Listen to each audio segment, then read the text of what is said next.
Jean-Luc Mélenchon, coprésident du parti de gauche, et autrefois, ils s'en souviennent des socialistes, meilleur orateur des fédérations du PS. C'était il n'y a pas si longtemps. Est-ce qu'il vous intéresse, votre vieux parti, et plus précisément, est-ce que les dissidents, là, les 40 dissidents hostiles à Manuel Valls, vous intéressent? Vous voulez dire mon ancien parti, pas mon vieux parti. Non, j'ai rompu avec le Parti socialiste. Ce que j'ai sous les yeux n'a plus rien à voir avec le Parti socialiste auquel j'ai adhéré quand j'avais moins de 30 ans. Donc ce que nous avons aujourd'hui sous les yeux, c'est tout autre chose. Moi, je l'ai pronostiqué, je l'estime à temps, et certains sont en train de le découvrir. Les 40 dissidents? Entre autres, mais ils sont plus nombreux que ça. En réalité, ils auraient dû être aux alentours de 60, et n'eût été la pression qui s'est faite sur eux matin, midi et soir pendant les jours qui ont précédé le vote, il y aurait eu un autre résultat. Ces gens, ces camarades, ces amis, je leur dis, vous êtes en train de commettre une erreur si vous croyez que vous allez pouvoir vous arranger avec Manuel Valls. Pourquoi? Regardez bien le dispositif. Valls a été nommé Premier ministre pour régler la crise politique de confiance entre les Français et le gouvernement. À peine arrive-t-il, il perd tous les écologistes de son gouvernement. En 3 semaines, il perd encore 40 voix de plus et c'est le MRC qui s'en va. Il ne reste donc plus aujourd'hui, comme soutien du gouvernement, qu'une partie du Parti socialiste présent à l'Assemblée nationale. Ça ne peut pas durer comme ça. Qu'est-ce que vous dites à ces 40 réfractaires, à part vous vous trompez? Est-ce que vous leur dites... Non, mais je ne leur dis pas... Est-ce que vous leur dites de quitter le PS? Je leur dis de s'autonomiser. Quitter le PS, c'est leur affaire, mais qu'ils s'autonomisent. Pourquoi? Pas s'autonomiser comment, pardon? Eh bien, un groupe à l'Assemblée? Mais bien sûr, parce que c'est eux qui rendront le dialogue possible. Vous voyez bien que tout dialogue est pétrifié par cette situation. Les écologistes sont partis, c'est pas pour y revenir, sous Manuel Valls, ils sont partis à cause de Manuel Valls. Le MRC n'a pas voté la politique de Jean-Pierre Chevènement, n'a pas voté la politique du gouvernement, et nous, le Front de gauche, nous sommes tenus à l'écart de tout depuis tantôt 2 ans. Par conséquent, ça ne peut pas durer. Laissez-moi vous dire que sinon, Manuel Valls, il a commencé à le faire, va aller chercher vers le centre et la droite la pointe qu'il n'a pas. Il a commencé. Ben, bien sûr. Il va recevoir Yves Gégaud, un des leaders du Parti centriste. Oui, bien sûr, tout ce petit monde-là va commencer par dire que non, c'est juste l'intérêt général, on le comprend. Mais nous, la gauche, n'allons pas rester quand même les 2 pieds dans le même soulier. Et attendez, je voudrais bien dire ceci. Ces socialistes-là ont un rôle historique aujourd'hui. S'ils s'autonomisent, c'est eux qui recréeront la possibilité d'un dialogue à gauche et d'un autre gouvernement qui est une politique de gauche. Mais s'ils nous offrent comme seule perspective, comme je crains de l'avoir lu ces jours-ci, que dorénavant ils vont dialoguer avec Valls, non, de grâce. Nous n'avons pas pour seul horizon politique d'attendre qu'ils s'entendent avec Valls. Vous pensez que Christian Paul, qui était ministre en même temps que vous sous Jospin, que Christian Paul est capable de choisir le dialogue avec Mélenchon plutôt que le réarrangement avec Hollande? En tout cas avec le Front de gauche et les écologistes, bien sûr. Christian Paul, je l'ai connu comme un homme de gauche, nous avons été dans le même gouvernement. Je ne dis pas que lui et moi ce soit pareil, pour ne prendre que lui, ou bien Poirier Amir Chahi, ou bien qui sais-je encore, Barbara Romagnan. Ils ne sont pas sur la ligne politique qui est la mienne ou celle du Front de gauche, mais ils sont dans une attitude qui permet les convergences. Et c'est toujours les convergences qu'il faut encourager plutôt que les divergences. Or, avec Manuel Valls, et je dis Manuel Valls, mais ce n'est naturellement pas sa personne qui est en cause. Cette orientation politique, celle de François Hollande, mène non seulement la gauche, mais le pays au désastre. Parce que vous voyez que c'est ça qui fait monter sans cesse la droite et l'extrême droite. J'ai parlé de vous avec un de vos anciens camarades du Parti socialiste, il disait Jean-Luc, parce qu'il vous appelle encore Jean-Luc là-bas. Beaucoup, oui. Si Jean-Luc avait été unitaire, c'est-à-dire moins antisocialiste depuis l'arrivée de Hollande, eh bien il aurait pu récupérer les réfractaires aujourd'hui. Vous avez été trop dur envers le PS. Je ne crois pas. Paul et les autres ne viendront pas. Je ne crois pas. Je pense que personne ne s'arrêtera aux apparences. La vérité est que j'avais raison. Et je demande qu'on y réfléchisse. La politique, ça ne peut pas être simplement une affaire de tempérament, de caractère, de look, ou que sais-je encore. Je ne m'étais pas trompé sur le diagnostic que j'avais porté sur François Hollande. Je ne me suis pas trompé sur le fait que la politique économique de ce gouvernement est une politique de droite et qu'elle nous amène à la récession, à l'augmentation du chômage. Ça, ce sont des faits. Par conséquent, je demande à mes amis de bien réfléchir au fait qu'on ne doit pas commencer, lorsque l'on constate que quelqu'un a raison, par le punir d'avoir eu raison. Et que les lanceurs d'alerte, en général, doivent être plutôt bien traités, si on veut qu'il y en ait d'autres ensuite, dans la suite des événements. Donc, clairement, je dis à mes amis, ne vous arrêtez pas aux apparences. J'ajoute ceci, je ne serai jamais personnellement un obstacle à aucun rassemblement, pour peu que ce soit sur une ligne de gauche. La place de Christian Paul et des autres est dans un groupe autonome à l'Assemblée nationale, c'est ce que vous nous dites? Oui, et nous ouvririons immédiatement le dialogue, et il y aurait en quelque sorte immédiatement 4 composantes qui pourraient dialoguer. Ces socialistes, le Front de gauche, les écologistes et le MRC de Jean-Pierre Chevènement. Il y a une majorité de rechange à celle de Manuel Valls, mais pas avec le centre, avec la gauche. De ce point de vue-là, quand vous dites que Manuel Valls est le plus grand diviseur historique de la gauche, c'est plutôt quelqu'un qui, de votre point de vue, éclaircit la situation. Ça, c'est un propos de commentateur, pas d'acteur. Moi, je ne m'occupe pas de ça. Je constate que Il donne la vérité idéologique de votre point de vue. Je dis que Manuel Valls est clairement installé sur une politique économique de droite, avec une pensée, une organisation intellectuelle qui n'est pas celle du socialisme historique. Et je ne suis pas le premier à le dire. Madame Aubry, bien avant moi, elle avait une fois sommé de choisir entre son appartenance au Parti socialiste et la nature des critiques qu'il formulait. Pendant la primaire, tout le monde savait qu'il était ce qu'il y avait de plus à droite à l'intérieur du Parti socialiste. Donc ce ne sont pas mes propos. C'est la situation qui confirme que le président de la République a compris les élections municipales comme le fait que le peuple votait à droite. Et moi je lui dis non, c'est la gauche qui ne s'est pas mobilisée et nous n'arrivons pas à entraîner. Donc arrivent les élections européennes. Je souhaite que clairement les électeurs socialistes, sans s'encombrer d'aspects de personne, ne restent pas à la maison et ne laissent pas dire qu'au fond il n'y a qu'une opposition, c'est celle de droite. Jean-Luc Mélenchon, un mot, très rapidement, et c'est indécent de dire très rapidement à propos de l'Ukraine. Bain de sang à Odessa, vous écrivez sur votre blog que ça ne pouvait que mal finir. Est-ce que l'Europe peut encore s'entremettre entre les autorités de Kiev et M. Poutine? Mais je ne crois pas que le choix soit entre M. Poutine et les autorités de Kiev. Commençons d'abord par mettre les choses à leur place. En tout cas, s'il y a un dialogue avec la Russie, pas comme ça. La Russie n'est pas un ennemi, ce n'est pas l'URSS, c'est un pays capitaliste. Voilà. Donc la France doit avoir une politique autonome de médiation, pas d'aller encourager la guerre, ce qu'elle fait en envoyant des navires de guerre en mer Noire, en les retirant et en participant aux gesticulations que les Nord-Américains attendent de tous leurs alliés qu'elles considèrent comme des caniches. On viendra sur l'Ukraine et on va hélas y revenir toute la journée et dans les semaines à venir. Oui. Merci d'avoir été avec nous, Jean-Luc Mélenchon. À bientôt, sur iTélé.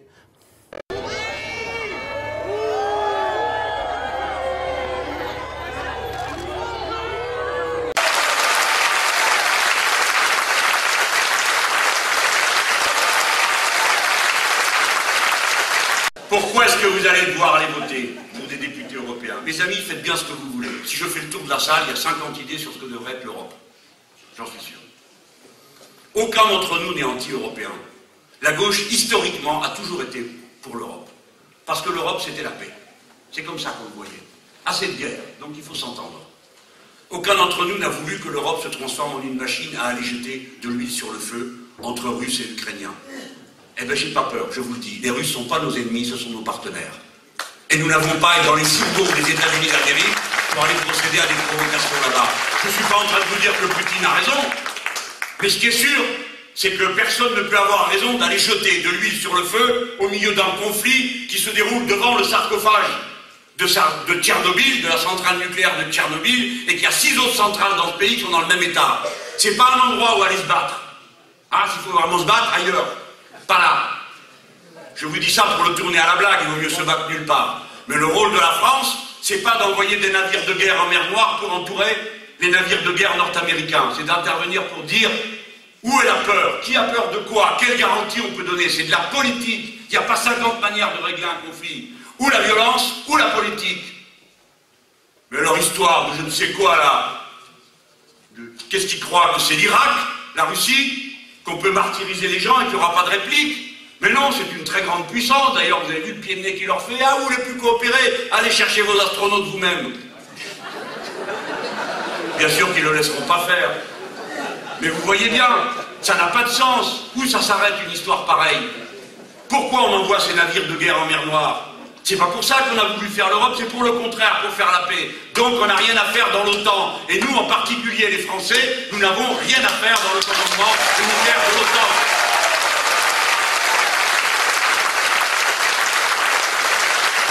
J'ai pas le temps de vous développer ça. Mais j'en ai à vous raconter sur ce qui se passe du point de vue de cette organisation militaire. Donc ce qui est, je vous ai dit, vous avez 50 visions de l'Europe. Au moment d'aller voter, à quoi va servir concrètement votre bulletin de vote? Mes camarades avant vous ont dit l'impact. Vous votez contre l'austérité, c'est politique en votant pour nous. On est d'accord. Vous votez pour la paix, on est d'accord. Mais ceux que vous allez élire, un par un, vont devoir lever la main, et cette fois-ci, On aura le temps, pas comme d'habitude. D'habitude, c'est un vote toutes les 4 secondes. Là, il y a beau José Bové qui faisait le malin, qui dit « Ah, mais Mélenchon, une fois, je me suis trompé. » Évidemment, ils sont tous tombés dessus, non? Et Bové dit « Oui, ah ben c'est pas si difficile que ça, il y a juste 3 boutons. » Ben oui, mon coco, mais un vote toutes les 5 secondes. Qui c'est qui s'est fait prendre? Lui, parce qu'il s'est trompé 5 ou 6 fois. Par exemple, le jour où on a voté le texte sur les femmes, proposé par ma camarade de la Gouée portugaise. Ce jour-là, il a dit qu'il s'était trompé. Tiens, José, tu t'es trompé. Pourtant, c'est pas difficile de ne pas se tromper, il paraît.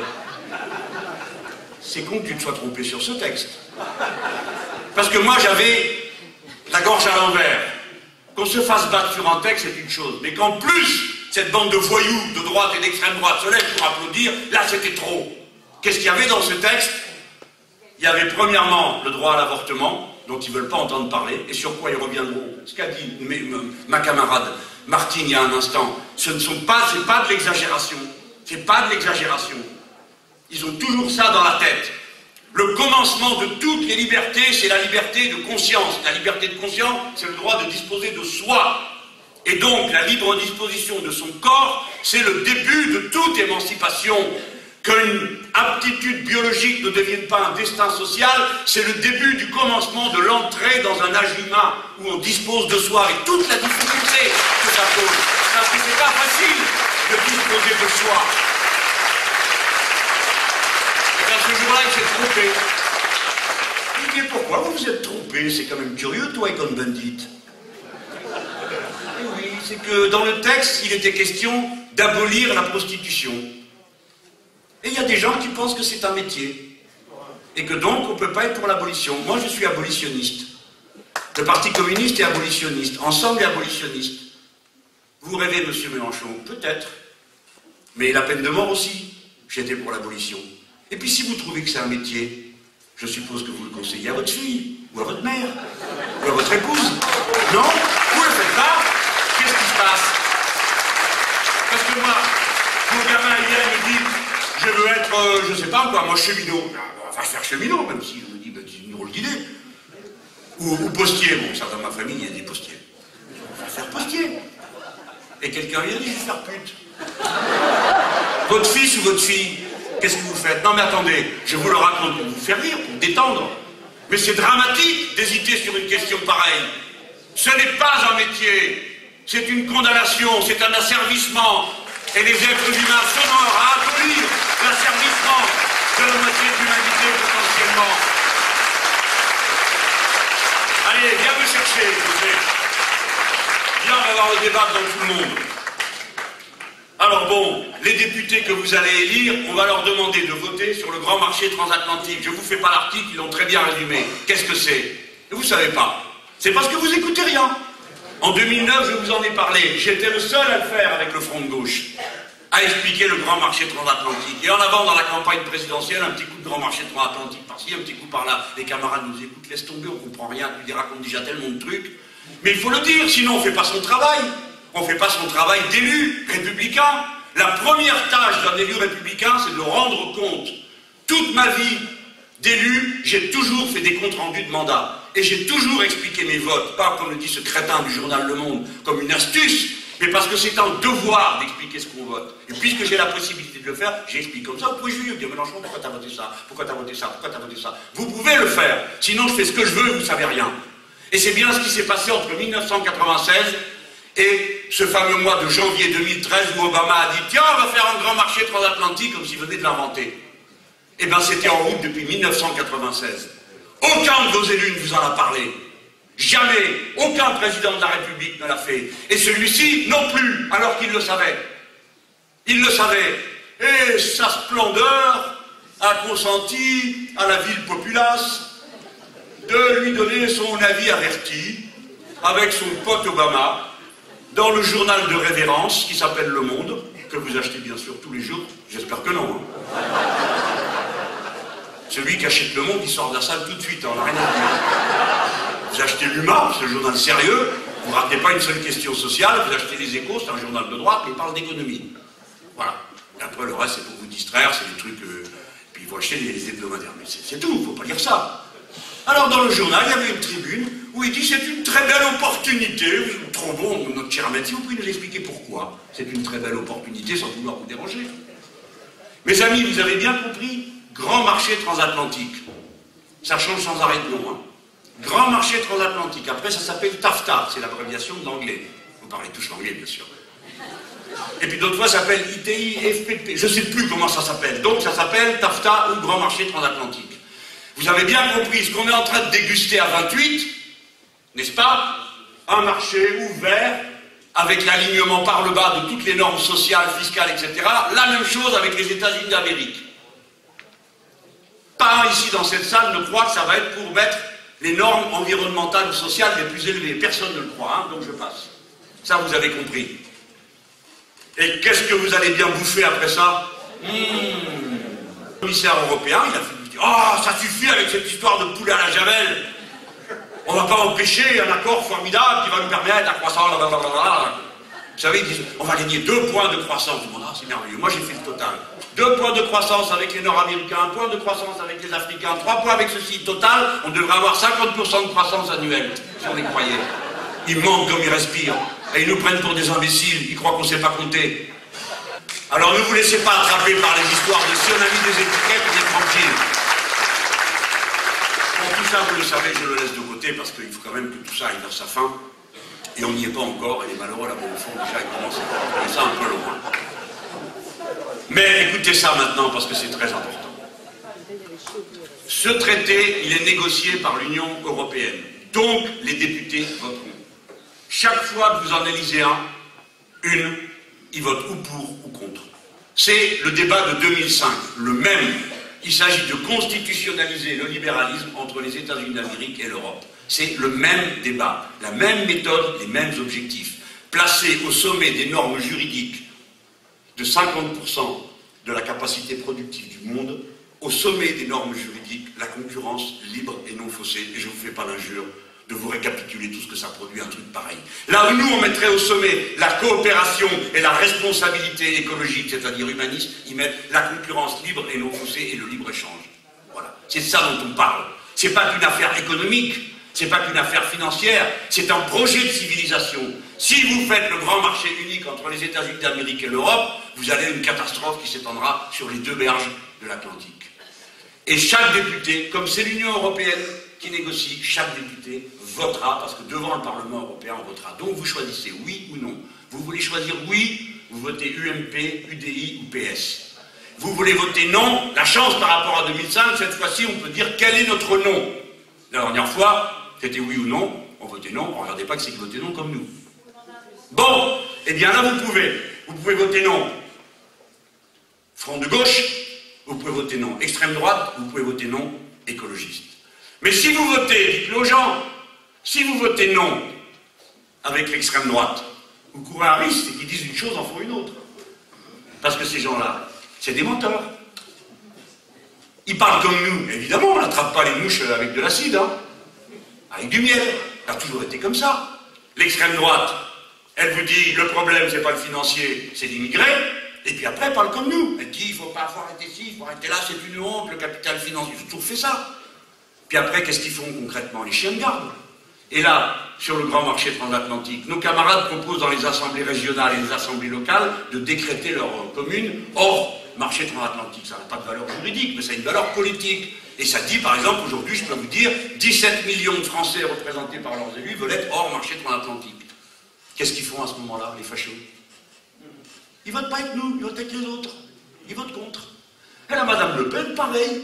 Elle est dans le Parlement européen, elle se lève, les travailleurs détachés, oh, l'abomination. Si vous voulez pousser au nationalisme tout le monde, hein, il n'y a qu'à faire ça. Ben, c'est ce qu'ils font.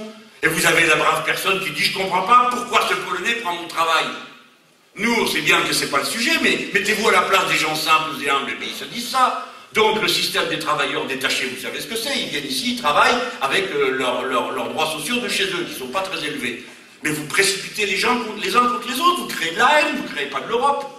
Eh bien, on parle des travailleurs détachés. Il y a une directive de 1996, on n'y touche pas. Et comme il y a eu beaucoup de bruit, que vous vous êtes fâchés, tout ça, alors on rediscute. Et qu'a fait notre cher Hollande? Sous la table. À la première réunion, terminée, il n'y a plus personne. Il a tout lâché. Alors on a voté une directive d'application qui n'étend la responsabilité qu'au donneur d'ordre et au premier sous-traitant. Et tout le reste font ce qu'ils veulent. S'il y a 18 sous-traitants, à la fin, le mec il est traité comme un animal, c'est pas un problème. C'est pas illégal. Moi, j'ai pas voté ça. On dirait, il faut être réformiste, c'est un peu mieux. Non, c'est pas un peu mieux. Vous me ferez pas lever la main pour votre foutue directive de 96, même améliorée, je veux pas.